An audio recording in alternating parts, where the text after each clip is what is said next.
অনেক প্রবাসী ভাইদেরকে দেখি ভাই, মানে লাকেজ ভরে ভরে শুধু কসমেটিক নেন। এক একজনের দেখি ডজন পাউডার নেয়, ডজন কসমেটিক, ডজন তেল। ভাই এগুলো দিয়া ভাই আপনার আত্মীয় মন ভরাইতে পারবেন না। আপনি এগুলো কোনো দরকার নাই। আপনি দিবেন ভাই 10,000 টাকার কসমেটিক কিনেন, 1,000 টাকা কিনেন, সেম দাম, same quality, same company, same ব্র্যান্ডের, সেম নামের, সেম মাল দেশে আপনি আরো কম দামে পাবেন। সো অযথা টাকা নষ্ট করে বিদেশ থেকে ভাই আপনারা লাগেজ ভরে কসমেটিক নিয়েন না। দেখেন কসমেটিক ব্যবহার করে ফেলছে, শেষ, ওয়ান টাইম জিনিস। আপনি এখানে যে মালটা 20 টাকা দিয়ে কিনবেন দেশে, সেই মালটা আপনি 10 টাকা দিয়ে কিনতে পারবেন। কি দরকার আছে ভাই এতগুলো কসমেটিক? আপনি লাগেজ ভরে কসমেটিক দেশে আত্মীয় স্বজনে দিবেন, আত্মীয় স্বজন আপনার পাশার মাঝে লাত্তি দিব, মানে আপনার একজনে দিবেন আরেকজনে পাবেন না কখনো কোনো দিন।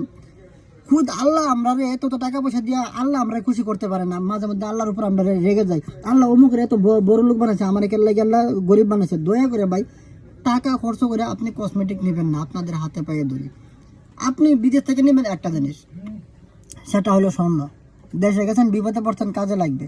দেশে গেছেন অসুস্থ আছেন, টাকা নয়, স্বর্ণ বন্ধক দিতে পারবেন, বেচতে পারবেন। কসমেটিক নেবেন, কারো মন পাইবেন না, বরং আপনি আরো দুর্নামে শিকারবেন। দিছে একটা তেলের বোতল, দিছে একটা সাবান, কোনো দরকার আছে ভাই? কোনো দরকার নাই। একমাত্র যেটা নেবেন টাকা পয়সা খরচা করে মাল লাগি, বল লাগি, বাচ্চার লাগি, স্বর্ণ নেন, বিপদে পড়বেন, এইদিকে কাজে লাগবো। এছাড়া আপনি যদি আর কিছু নেন পৃথিবীতে, বললাম না খুদ আল্লাহ, যে আল্লাহ আমরা বানাইছে ওই আল্লাহ আমরা খুশি করতে পারে নাই। আমরা তো বলি, আমিই বলি অমুকের কত কত টাকা, আমার যদি তোলা টাকা হইতো, তো ওটা কি আমার আল্লাহর উপর বেরাজ না? যদি আমি আল্লাহর উপর সন্তুষ্ট থাকতাম, আমি বলতাম যে আমার নিজের সব কিছু নিয়ে আমি আলহামদুলিল্লাহ। সবাই দয়া করে কসমেটিক নিয়ে লাগেজ বইরা, আমি আসলে ফ্রি অ্যাডভাইসের মূল্য নাই।